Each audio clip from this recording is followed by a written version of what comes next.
Our hearts beat to the city streets. We began to feel the fire. We rise like... So ayan mga mamshi, nandito na tayo sa bahay. Madali ang grocery lang kasi ito habang si Dodong hindi pa pupunta sa work. Kaya sabi ko sa kanya, magmamadali ako mag-grocery dahil kailangan sunduin niya ako kasi napakabigat ng aking mga dadalhin. Kasi yung sabon pa lang is 12 kilos yung aking binibili palagi mga mamshi kasi mas nakakatipid kapag mas marami. O mo compare sa tag ilang kilo lang ang bibilihin mo. So pag bumibili ako ng sabon pang laba, palagi talaga yan 12 kilos. And then yan, sabon sa plato, palaging malaki din binibili ko. Kasi mas nakakatipid talaga pag malakihan ang bibilihin mo. And then, yung cooking oil, ayan, palagi din 5 liters. Or ko ipakita sa inyo yung ating mga pinabili at magre-reveal tayo kung magkano lahat ang aking nabayaran. Mag-storytelling lang muna tayo mga mamshi. Kasi, kaya ako nagmamadali mag-grocery kasi syempre si Dodong pupunta pa mag-araro. Pag ako lang kasi ang pupunta para mamili mga mamshi, okay lang naman kung minsan paunti-unti lang yung mga binibili ko. So kayang-kaya ko lang bitbitin. Bihirang-bihira lang kasi ako mag-grocery mga mamshi na magkasama kami ni Dodong. As in, mabibilang lang yan siya talaga dahil si Dodong walang tiyaga yan mga mamshi sa pamimili. So, yan ang buhay ko dito mga mamshi. Ako talaga ang nag-handle yan mga mamshi. Yung grocery, sa pamimili lahat ng gulay, mga prutas, is akin talaga yun gawain mga mamshi. Hindi mo talaga maasahan si Dodong yan. Although, nauutusan ko naman siya pagpunta ng grocery, yung mga pinakadami na niyan, 3 ang ipapabili ko. Halimbawa, minsan nauubusan ako ng asin na nakakalimutan ko. Hanggang 3, pero pag medyo madami-dami na mga mamshi, nagre-reklamo na yan. Sasabihin agad niya, ikaw na pumunta ng grocery. Ganon yan siya mga mamshi. Kaya yung mga ganong bagay, talagang akin yun mga mamshi, pamimili ng lahat.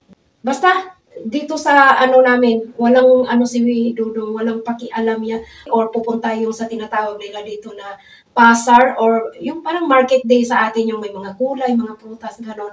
Wala talaga siyang tiyaga sa mga ganon mga mamshi kasi ayaw niya yung mag-ikot-ikot ka, magtingin-tingin ka, mag-ano ka kung magkano yan. Ayaw niya ng ganon mga mamshi. Ang niya, pag gusto mo, kunin mo. Yun ang niya. Ako, hindi ako ganon mga mamshi. Ako kasi, inaalam ko talaga yung presyo bago ko bibilhin. Ganon talaga ako kasi gusto ko sana siya. Pero okay lang pag konti. Pero pag medyo madami-dami na, naku, wag na.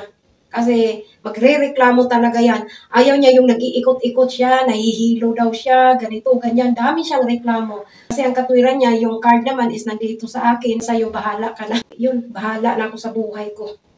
Kaya tawag na bazaar, doon ako gumagamit ng cash. May cash lang din ako. Pero minsan nakakaano din kasi yun, parang gusto mo siya ang mag-grocery. Pero wala kasi siyang tiyaga. So, iba-iba ang ugali ng mga lalaki. Iba-iba ang mga so, ayan, wala tayong magawa. Pag nag-grocery ako mga mamshi, katulad yan, medyo madami-dami, hindi yan isang grocery lang ang pinupuntahan ko kasi may mga gusto akong bilhin na dito sa grocery na to is mas mahal, doon sa isang grocery is mas mura, same brand, pero mas mura doon sa isang grocery, kaya doon ako pumupunta. So ngayon na nag-grocery ako, 3 grocery ang pinuntahan ko sa lahat ng mga pinamili ko na to. Saan tayo nakakamura? Tapos okay naman yung brand, so why not, di ba? Si Dodong hindi ganun, basta kuha siya ng kuha. Ako hindi ako ganun kasi, although pag mas mahal, mas kilala yung brand, syempre mas mahal yon, mas maganda din yon gamitin. Pero, meron din namang mura na brand, pero okay din siya gamitin. Like yung sabon panglaba. Meron namang hindi masyadong mahal, pero okay din siya gamitin. So, yun ang binibili ko. Sabon sa plato. Merong hindi masyadong kamahalan yung brand, pero okay din siya gamitin. So, ganun ako mga mamshi. Si Dodong kasi hindi ganun mga mamshi. Pag kuha siya ng, hindi niya inaalam yung presyo, alam niyo yung ganun. Ako, hindi ako ganun kasi dahil syempre, siguro iba. Pero may mga lalaki din naman yata na ganon, na parang mga babae din mamili ba na alamin mo na yung presyo, mag-iikot-ikot muna, magtingin-tingin kung alin ang mas nakakamura na okay naman ang brand. Si Dodong hindi ganon mga mamshi.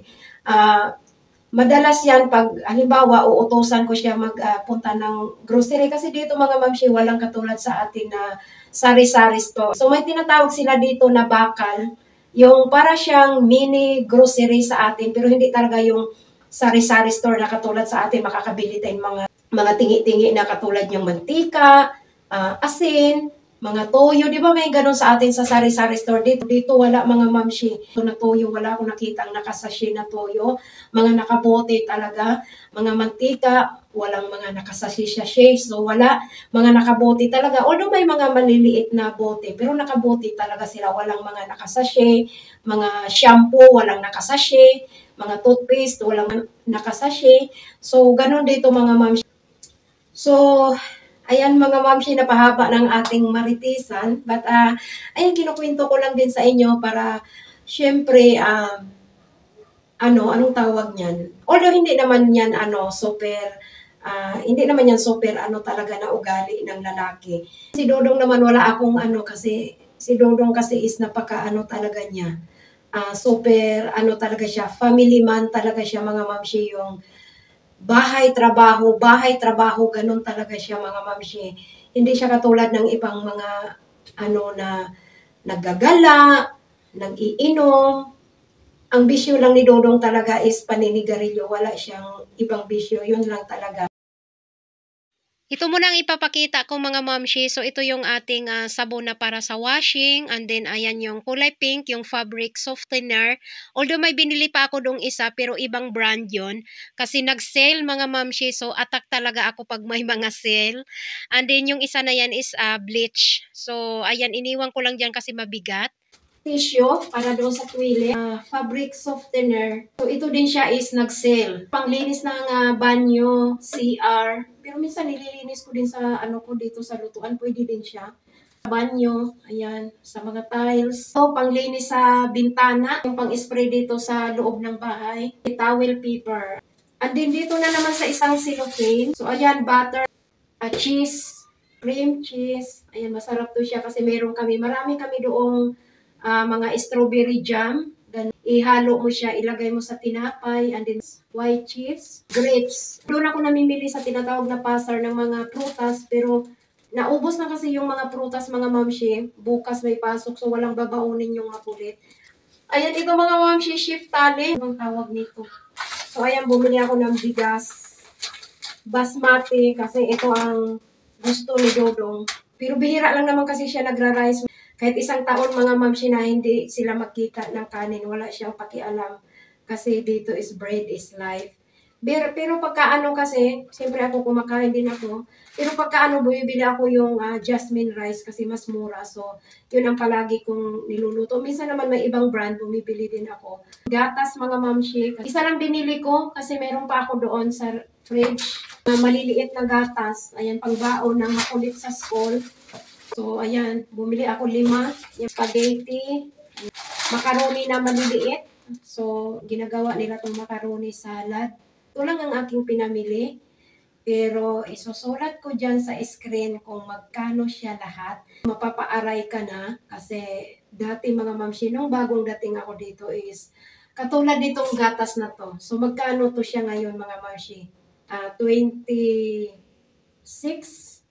Pero alam niyo mga mamshi, way back 10 years ago, magkano lang to mga mamshi? I think 2 lira lang siya. Ang laki talaga ng itinaas ng mga presyo ngayon. Although, nagtaas din naman ang sahod, mga bills, kuryente, tubig, yung dual gas yung para sa heater sa loob ng bahay at heater sa tubig at itong lutuan namin, yan magkasama ang bills niyan.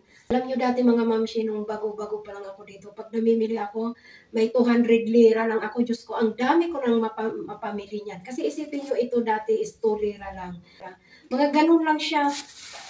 Pero ngayon sobrang mahal na talaga. Although yun na nga, nagtaasan ang mga sahod, pero bawi-bawi lang din.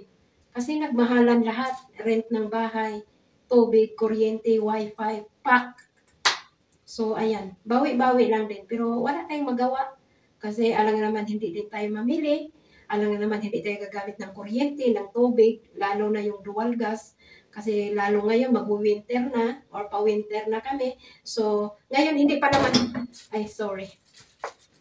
Ngayon, hindi pa naman kami nagbukas ng heater sa bahay kasi kaya pa naman walang heater. But I think mga October, second week, hindi na kaya yata walang heater. So, magbubukas na kami ng heater kaya mapapaaray na naman ito sa bills. Hindi lang ako ang mapapaaray, lahat ng nandito sa Turkey nakatira. Mapapaaray na naman sa bills ng dual gas. Kasi yung dual gas, mga mamsi, andyan yung magkasama na yan. Itong lutuan ko, heater ng tubig, heater dito sa loob ng bahay, pag magwi-winter. So, ayan sila ang magkasama, mga mamsi, sa bills. Kaya, ngayon na hindi pa kami nag-o-open ng heater sa loob ng bahay, maliit lang ang aming binabayaran kasi gumagamit naman ako ng tubig na mainit pag naguhugas ako ng mga malalang sa like niyan pag nagluluto ng isda, mga mamantika. So gumagamit talaga ako ng mainit na tubig. Pero pag magtataglamig talaga mga mamshi, gagamit ka na talaga ng heater sa loob ng bahay. So malaki na ang babayaran. Ganun talaga.